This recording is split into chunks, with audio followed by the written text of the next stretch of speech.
വോട്ടെണ്ണലിന് 5 ദിവസം മാത്രം ബാക്കി നിൽക്കെ കോൺഗ്രസിൽ മുഖ്യമന്ത്രി പോര് മുറുകുകയാണ്. ഏകപക്ഷീയമായി KPCC അച്ചടക്ക നടപടികളിലേക്ക് കടക്കുന്നു എന്ന അമർഷത്തിലാണ് Ramesh Chennithala camp.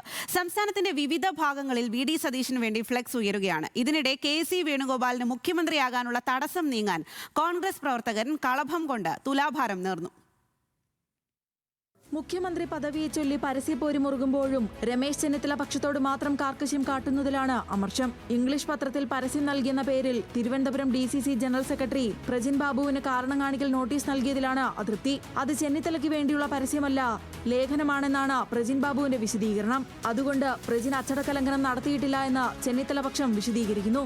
VD സതീശനെതിരെ flex വന്നതിൽ പങ്കില്ലെന്നും ഇക്കാര്യത്തിൽ അന്വേഷണം വേണമെന്നും രമേശ് ചെന്നിത്തല പക്ഷം വാദിക്കുന്നു. ഇതിനിടെ കോൺഗ്രസിലെ മുഖ്യമന്ത്രി അനുയായികൾ ഭക്തിമാർഗം സ്വീകരിക്കുകയാണ്. KC വേണുഗോപാലിന്റെ ജന്മദിനമായ മെയ് 18-ന് തുലാഭാരത്തിനായി ഷീറ്റെടുത്ത് കാത്തിരിക്കുകയാണ് കോൺഗ്രസ് പ്രവർത്തകൻ CM അനിൽകുമാർ. മുഖ്യമന്ത്രിയാകാനുള്ള തടസ്സം നീക്കാൻ ലക്ഷ്യമിട്ടാണ് വഴിപാടെന്ന് അനിൽകുമാർ പറഞ്ഞു. പാലക്കാട് കല്ലേക്കുളങ്ങര എമൂർ ഹേമാംബിക ക്ഷേത്രത്തിലാണ് വഴിപാട്. എൻ്റെ പ്രിയ നേതാവ് അതിനെ ചുക്കാൻ പിടിച്ച് ഒരു നേതൃത്വത്തിൽ മുഖ്യമന്ത്രിയായി വരണമെന്ന് ഞാൻ ആഗ്രഹിക്കുന്നു. അതിനുവേണ്ടി എന്തെങ്കിലും തടസ്സങ്ങളുണ്ടെങ്കിൽ അത് നീങ്ങിക്കിട്ടാൻ വേണ്ടിയാണ് ഞാൻ തുലാഭാരത്തിന് ചീട്ടാക്കിയത്. ആ രോഹിണി നാളിൽ അദ്ദേഹം മുഖ്യമന്ത്രിയായി ആ ക്ഷേത്രത്തിൽ വരുമെന്ന് ഞാൻ വളരെ ശക്തമായ രീതിയിൽ ഞാൻ ആഗ്രഹിക്കുന്നു. കോൺഗ്രസിലെ ഫ്ലെക്സ് യുദ്ധത്തിന് മറുതിയില്ല.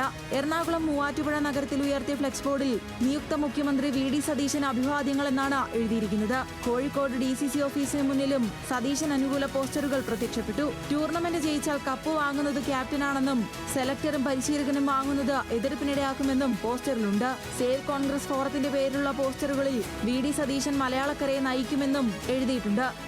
News desk news Malayalam.